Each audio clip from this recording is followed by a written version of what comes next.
My insolence got so bad throughout the years that Mama kept telling me that one day, if I wasn't careful, this feisty mouth of mine would get my vagina into some serious trouble. She was always talking that old folks' talk, even though she was only 35. Her special routine when it was time for one of those old-timers' sayings was to stand with left arm akimbo, point right index finger, twist head to left side, say, "My father used to say," and recite whatever Papa used to say. Each time she struck her pose, I stared directly into her eyes and mentally ignored her words, which always boiled down to a warning that vagina people should always be polite in order to protect their vagina from penis people and random evildoers. Frankly, I was sick and tired of what Papa used to say.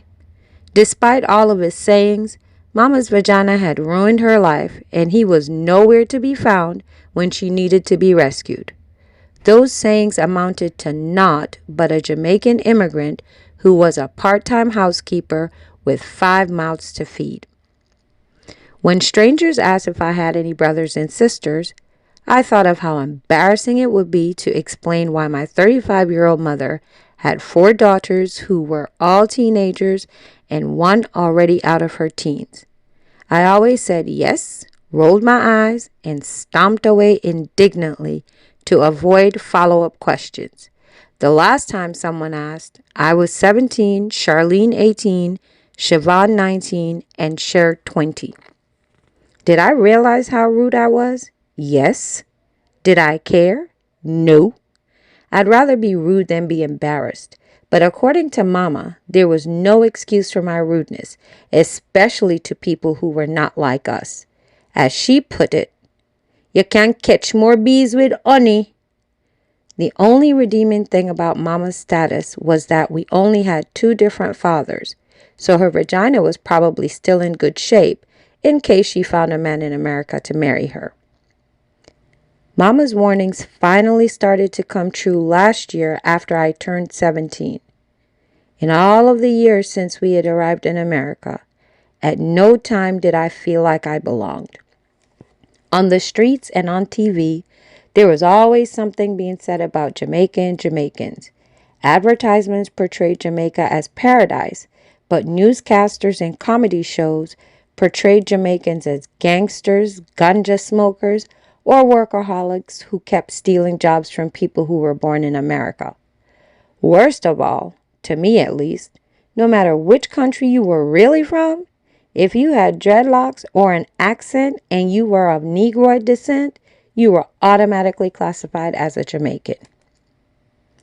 We were most comfortable in our neighborhood in Canarsie, Brooklyn. There, we found comfort in knowing that other West Indian immigrants were all around us. Like us, most of them had come to America with nothing but a dream and the will to survive. None of us could afford the best houses, but we had places to live, even if it was 9 of us in a 1-bedroom apartment. We could not afford the best clothes, but we always had clothes to wear. The fact that we were on American soil was enough to make a lot of us feel rich.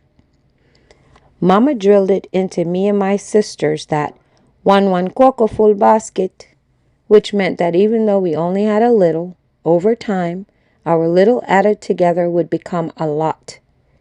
That saying had been validated by the fact that it only took Mama 2 years of saving some of the little money she made from her part-time job to move us into our own apartment. It was only a 1-bedroom basement, but what mattered to Mama was that it had a kitchen with a stove and it was our own. Hooray for her!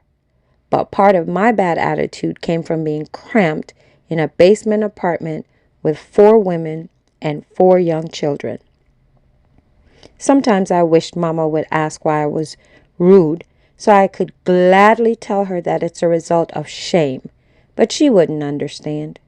Talk like that would have crushed her feelings. In her make-believe world, it did not matter what a person does not have. It only mattered that there was love and goodness in that person's heart. Baloney! She had obviously never heard of Maslow's hierarchy of needs. What did I care about love if I constantly had to worry if there would be enough dinner left for me by the time I got home from school? I had to walk 10 minutes from school to the first bus stop. By the time I got off the third bus, I had to walk another 5 minutes to our basement apartment. Altogether, it took me almost 3 hours to get home from school every day. I was lucky if there were 3 scoops left of whatever was made for dinner. More often than not, I felt like I was being punished for going to a specialized high school far away from the apartment, instead of going to our zone school, which was within walking distance, like my sisters had to do. Mama's sorry card was the most crippling thing to me. She expected all of us to accept and appreciate the little we had because of what she had experienced before and after bringing us into the world. Therefore, it was imperative that I did well in school so I would always have what I needed and more as an adult. That goal was within reach when I received the letter of acceptance from Brown University in Providence, Rhode Island.